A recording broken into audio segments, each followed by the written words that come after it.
Welcome, fellow anglers, to the Good Karma Sport Fishing Podcast. I'm your host, Captain Ryan Van Fleet. And I am Melinda Van Fleet, the host of the Good Karma Success Coach podcast. And we're doing one together for the first time. So thanks for listening and joining in. Well, this is my 50th episode. It's hard to believe I'd make it this far. And I am super proud of him because if you know anything about podcasting statistics, most people don't make it past episode 7, 8, or 9, depending on whose reports you have listened to. So way back when I heard about podcasting, I had originally heard about podcasting through reading Gary Vee's book, Crushing It. And he had mentioned JLD of Podcaster's Paradise. And I got hooked on listening to podcasts from that moment forward and told Ryan that he should do a podcast for his fishing show because there wasn't anyone out there that was quite like him. And Yeah, I was not excited to do this at all. He just stared at me. I wasn't excited to share any of my secrets or any of my tips or share anything with anyone because if anybody knows me very well, is that I'm not a very, what's the word for it? I'm not a very social person. You're not very extroverted. Yeah, I'm not very extroverted. That's just the way I am. So I was very reluctant to get into the podcasting, but I really enjoy it now. But I signed up for the course, Podcaster's Paradise, and it took about 4 months between doing the course and showing him what he needed to do. And then, we had to get a new computer, so that was part of it, and a new website. So all those things came together. And now I think you're... Yeah, each week I really love putting this out there. And if you guys go back and listen to my earlier episodes, a lot of them were pretty rough around the edges.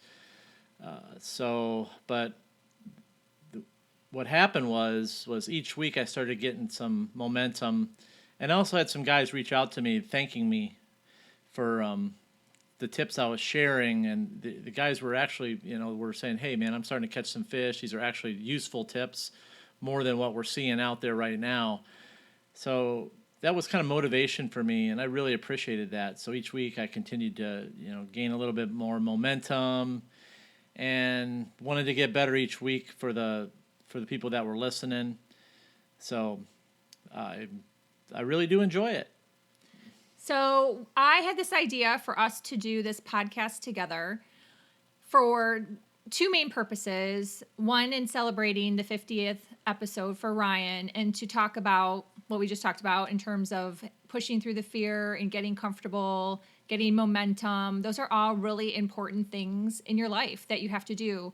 And then number two that we'll get into in a little bit is that it's our 10-year anniversary this summer of both being laid off at the same time with no jobs, moving to the Keys, not knowing anyone, having hardly any money, and we'd never even been here. So we completely started over from scratch.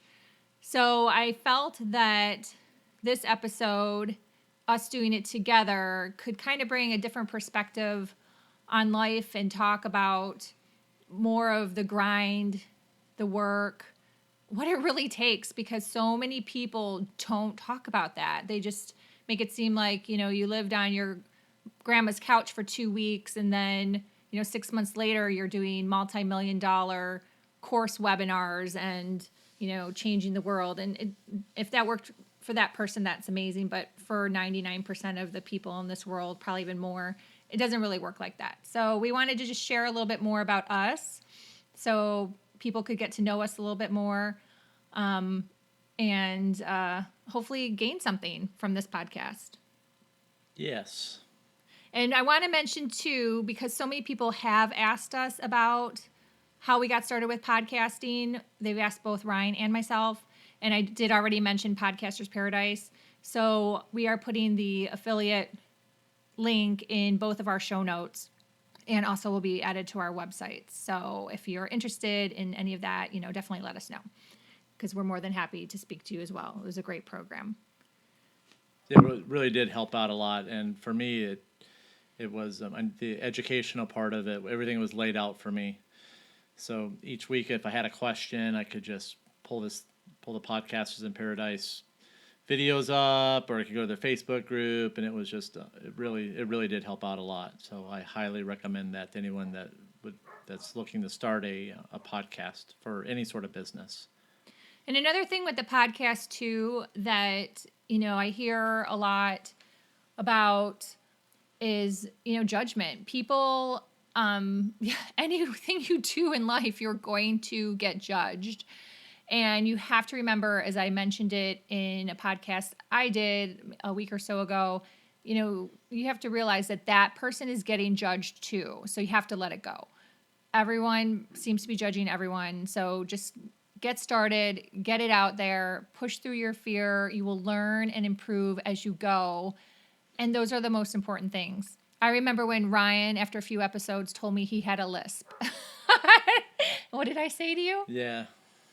So, After how many years of being together, which is like now 13 and a half, I said, I've never in my life, either inside my head or out loud, said to myself, Ryan, you have a lisp. He does not have a lisp. So those stories that you tell yourself on why you can't move forward with something are really important for you to, number one, recognize, number two, push through, and number three, make a daily practice so you can continue to get better and be your best self.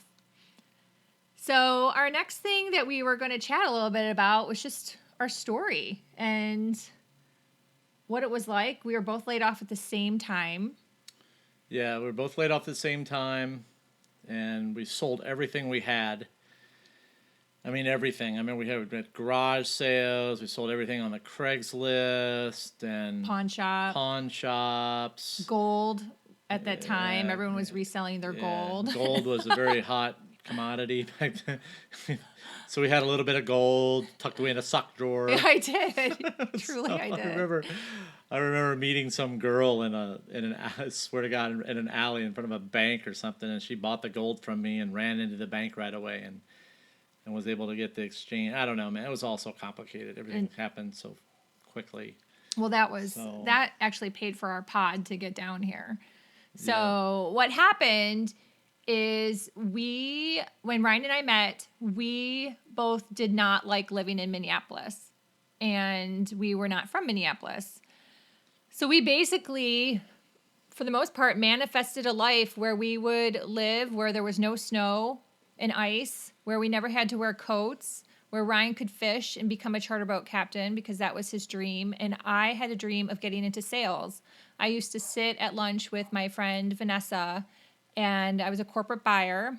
So did the total, normal corporate job with very small increases every year, but still did well. I mean, I made over 6 figures, and I knew I worked harder than most people and worked smarter and had better numbers, and I wanted to be paid per performance.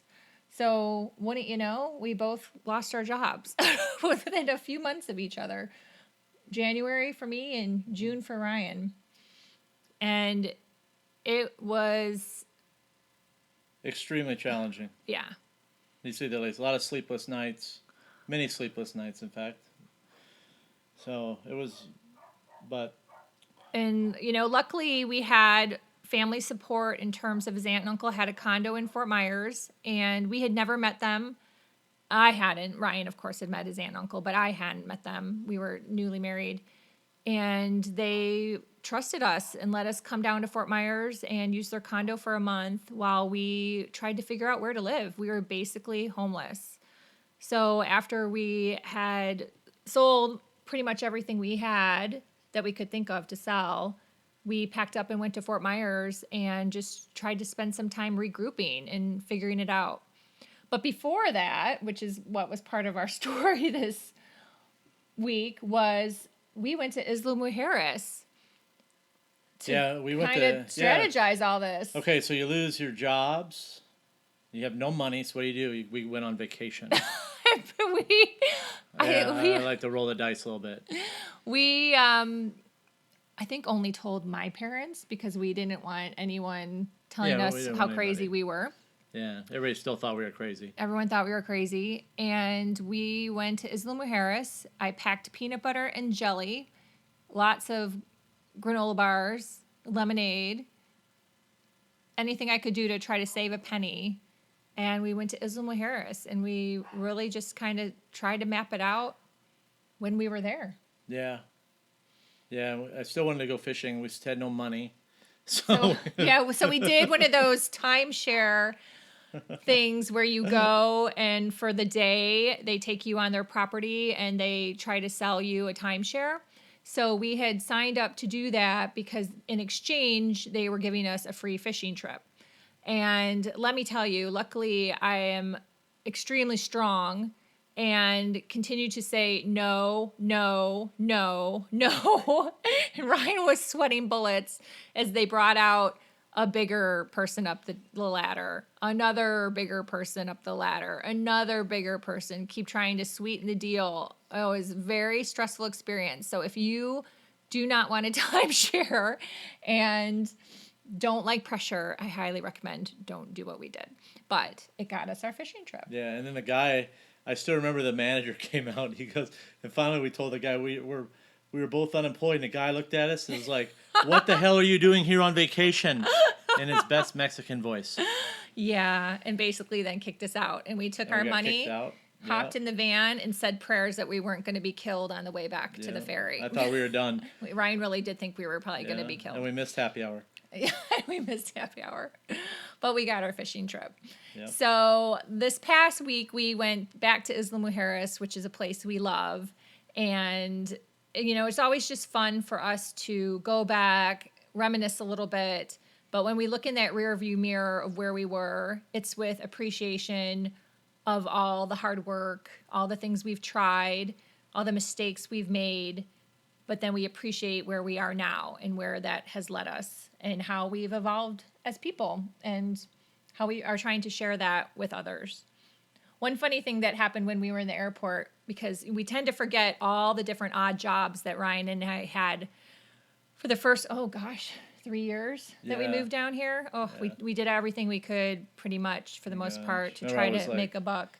I was like, my job, I worked for this, I had a couple jobs. I worked for this guy, I had this pest control company. Basically, I became his designated driver from case Because he was a drunk. He was a drunk. So, and then he would send me into all the bed bug. All the bed bug stuff. And cockroaches. And cockroaches. So he'd send me into the worst jobs while he sat out in his truck and drank. So that's the keys for you. But that was my first taste of Island life. Island life. So. And the thing that we saw when we were in the airport that got us down this little memory lane was there were two girls running in front of us, and they had backpacks on for the exchange student organization that they were obviously traveling with, and it was one that Ryan had tried being an ambassador for a short period of time. Oh my gosh, that was a nightmare. Didn't work out. We'll keep the name of that organization quiet, but that was a whole learning in itself, probably, right? Oh, never again. Yeah.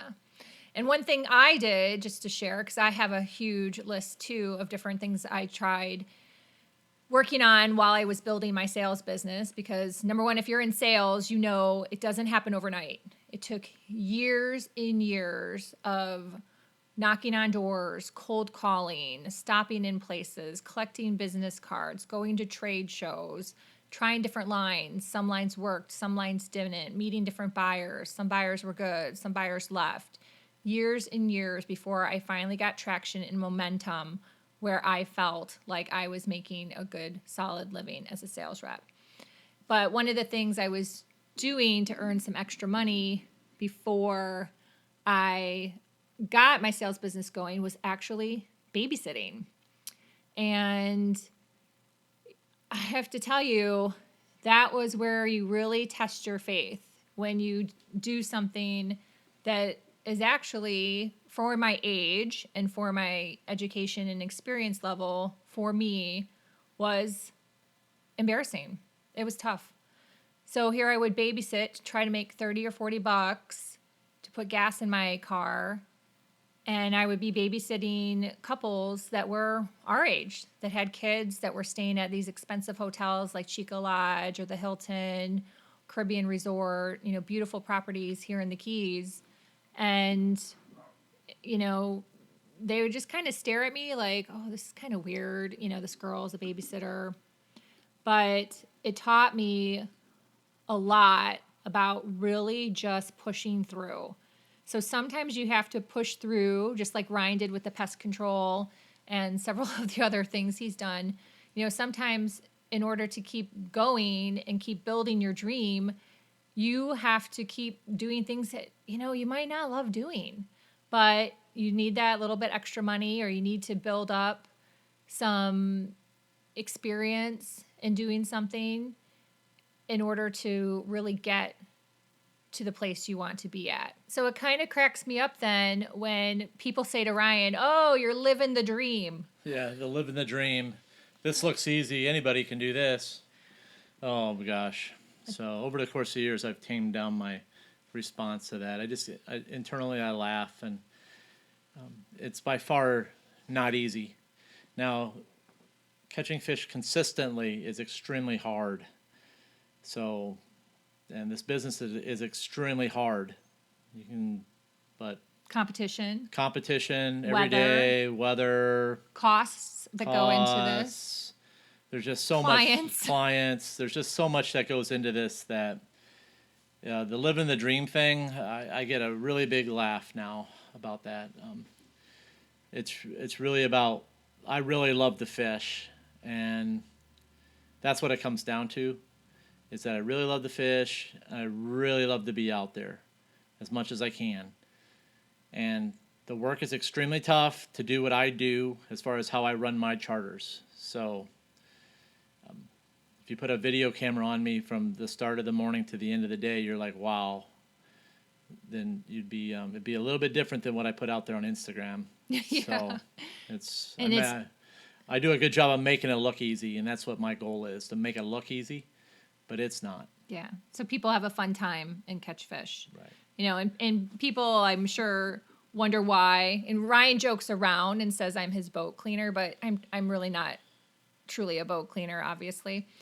But the reason why I help him clean the boat, and I did a podcast on this on my podcast, Teamwork and Gratitude, is because I do realize how hard it is, and how hard he works, and how hard he has to grind it out to find fish for his customers, and often deal with customers that have super high expectations, and he just tries to put a smile on his face and keep going and let them have like a really great day on the water, because he wants them to. He really wants them to learn something, learn how to fish, and have a great vacation.